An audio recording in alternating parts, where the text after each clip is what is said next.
this has been our view, and I continue to be of that camp that in near term, gold has discounted all the positives, which was supposed to drive gold higher at $4,400, $4,500 level.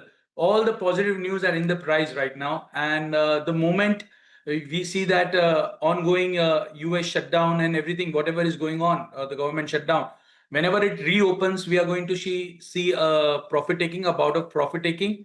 And from here, the possibility of gold likely to go into profit taking and enter in a major consolidation phase is very high, because I think this rally has been quite phenomenal. So even if US 10-year bond yields are going down, or even if the interest rates are going down in the US, or even if the job market data worsens, all of that is in the price at $4,400. So I'm expecting gold to go down till first $4,000 on CME futures in a shorter term. And next year, by the next Diwali, gold is likely to give very conservative return of 10 to 12%, 4,500, 4,550 maximum perhaps on the upside. That's my base case scenario.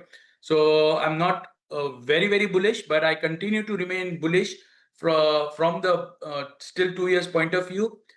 Dip should be bought rather than buying right now at all stretch. So buying on dips, some major consolidation perhaps could be coming. But even with that, $4,000 to $4,500 an ounce is what we could be looking at by the end of next year. Ole Hansen, this one is to you then. If you are also looking at profit taking, what is the range that you would work with now for the next year for gold prices? Well, I think the timing of the signs of correction is pretty good, because obviously happy Diwali, and also simply with the fact that Diwali has now started, and that removes, at least in the short term, some of the very strong demand that we have seen driving prices to these levels. I would say led by silver this time round. I agree that the market is spiky here. We need simply a consolidation. We need to see how much of the latest run up has been speculative money that is looking for an exit sooner than some of the more long-term positioning that we've seen come in as well. So basically, in a correction now, we will see the strength of the underlying strength of the market, because if there is any speculative hedge fund selling coming into the market, we need to see how that is being absorbed. And for that to happen, we need to see gold price probably correct to somewhere between $200 and $400. So we at least have started that process. Looking ahead, I can't agree more with the previous analysis there, simply that the world is still a troubled place. We still have a debt situation that is worrying investors, especially in the US.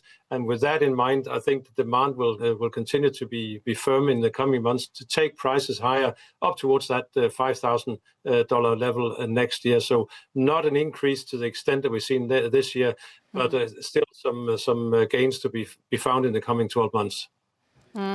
Peter, what is your target for 2026? And also, how are you looking at the silver prices moving forward from here?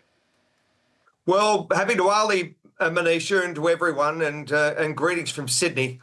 Couple of things. First off, I want to see how the rest of this year moves. We're under 4% now on the 10-year. I want to see the length of time, and there's much speculation as far as this government shutdown. Could it go as long as 60, 61 days? That's going to be a real turning point. I'll tell you why. It's a turning point for government employees. And the issues quite simply are we going to see 2 successive rate cuts? That's what the market's expectation is by end of year, and then possibly another 3 next year. And what CPI is going to present to our Fed Chair Powell. So in turn, I want to see also the language coming from this week with Scott Bessent and, of course, Vice Premier He in China and the tariff situation. So I'm more bullish.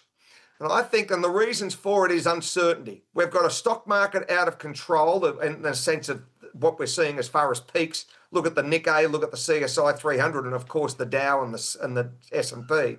And I think that will drag up further. And I feel as though gold, yes, it'll probably have a little washout, Manisha, but it's going to see, I believe the 5,000 is something that we're going to keep our eye on, and it could certainly well nudge higher than that. So I think the next couple of months are going to be dynamic, and it's certainly showtime. All right. Ole, if you had to choose between gold and silver, which is it going to be? And with silver, there's way more working in sense of deficit and industrial demand as well. So more reasons to go long silver, and what are your targets on that? Ole Hansen, this one is to you. Thank you.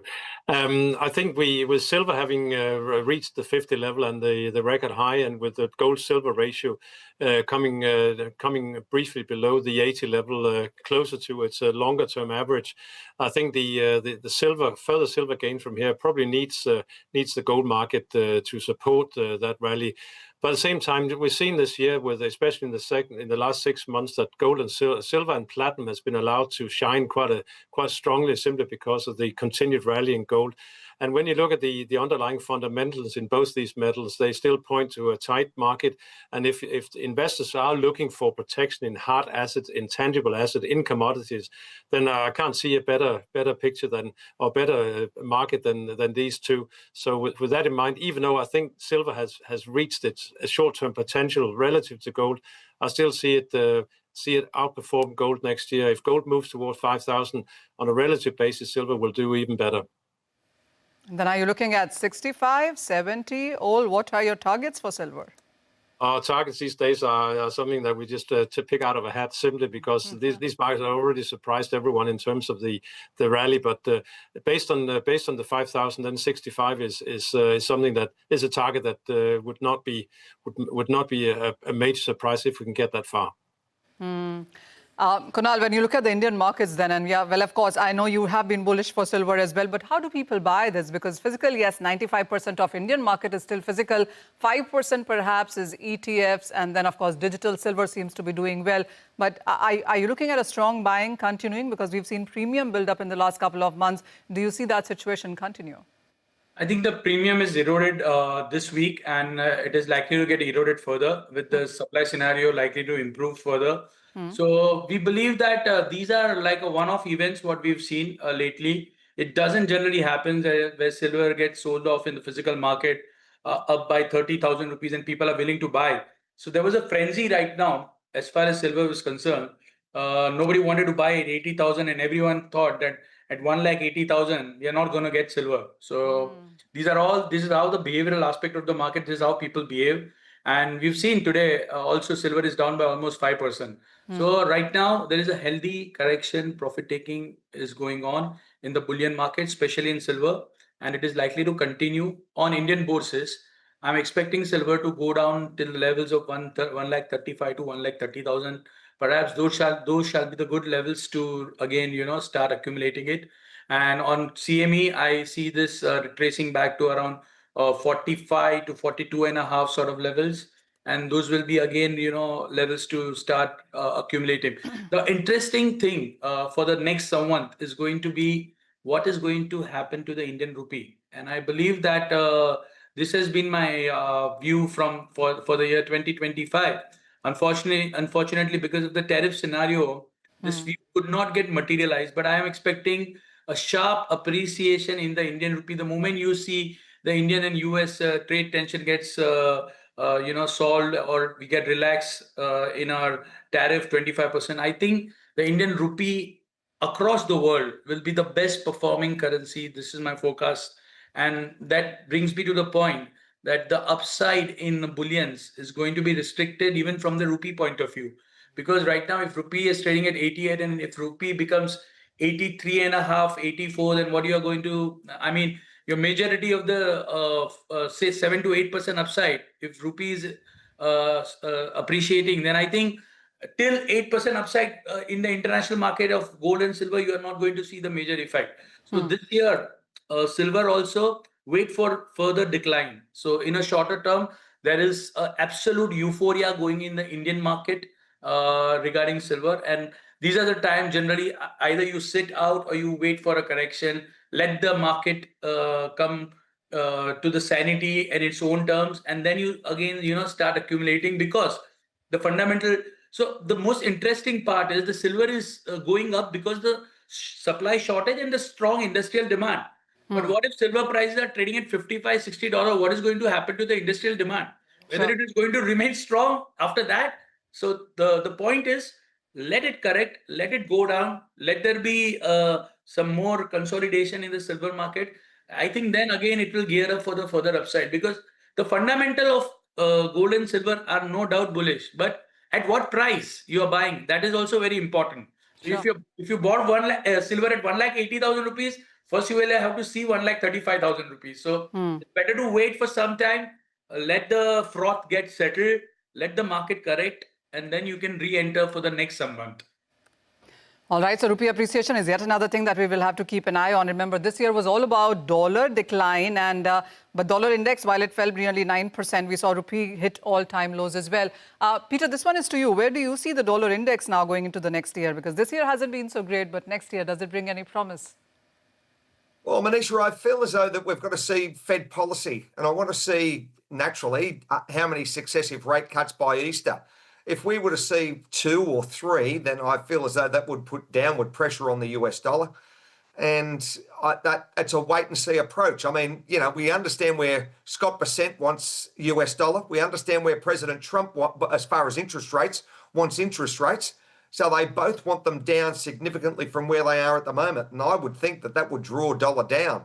So it's very much a wait-and-see. But, yeah, I think further softness for US dollar over the next matter of months, but it's going to be volatile, and we're just in a waiting phase to see, first off, impact from the Fed, and secondly, the tariff situation and how that unfolds, and thirdly, of course, President Trump and who's going to be, probably announce it over the next couple of months, I would think, who's going to be the next chair. So, yeah, there's a lot of dynamic components that need to be played out. Oh, well, yes, absolutely. Like, a lot of things are playing in this year and may spill over to 2026. But yes, there are new ones getting added into the next year as well. Ole, how would you look at the base metal prices? Because markets do believe that moving on from equities to energies to precious metals, the next one to gain perhaps could be base metals. Base metals are going to have great 2026. My outlook on base metal remains very bullish for the year 2026. And the base case scenario for me to remain bullish is the China's policy. China has turned its policy from revolution to involution. So I believe that China is likely to cut the smelting capacity of a lot of these base metals going forward in a scenario when already the concentrate market is very tight. So right now, this tightness is witnessed in the concentrate market of a lot of these base metals. This will shift into the refined products. So I think this is a big change in policy. Second, instead of keeping their money in the US dollars, they would buy commodities. So they've been buying gold and silver. Now is the time for base metals. So I think the second reasons for me to remain bullish is China's policy. So they will stock all of these base metals instead of keeping their reserves in the US dollars. Why not to keep in base metals? So in a scenario where the Asian demand is very strong, it remains and if they do that and the prices shoots up, US wants to start its own manufacturing. So what if the copper prices are trading 50% up after 1 year? So how they are going to manage this in a tariff scenario? So I think this is more of a structural bullish trend in spite of the slowdown in China. Have you seen there has been a slowdown in China and copper prices are going up? So it's more of a supply side story. So my alpha call is copper. I'm expecting conservatively 30% upside for the year 2026 in copper prices, followed by aluminum 20%, followed by zinc 20%. So I'm expecting across the board 30 to 20% rally in the industrial metals.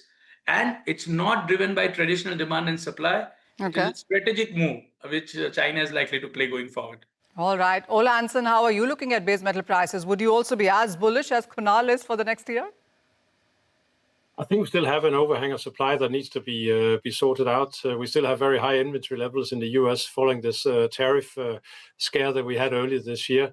That will eventually sort itself out, and then the market will start to focus on tightness. And I fully agree that this is as much a supply side than the demand side story. The supply side we've seen now on a couple of occasions this year has been challenged, and that's not what we need in the coming years, where demand is only going to increase further. So with that in mind, the upside potential for copper is there. Hopefully, 26 could be the year where we start to see it really live up to its green transition credentials or electrification credentials. So with that in mind, a 20% increase is not something that I would discount as unreachable at this point. Okay, so while gold and silver will continue to be a buy on dips kind of a strategy for the next year, when it comes to base metals, copper is a place you would want to be. And as Peter tells us, well, if you have to look at the currencies, you'll really have to watch out for the US Fed on who the new chair is, and that perhaps would tell us going forward. Gentlemen, thank you so much for joining in with your sense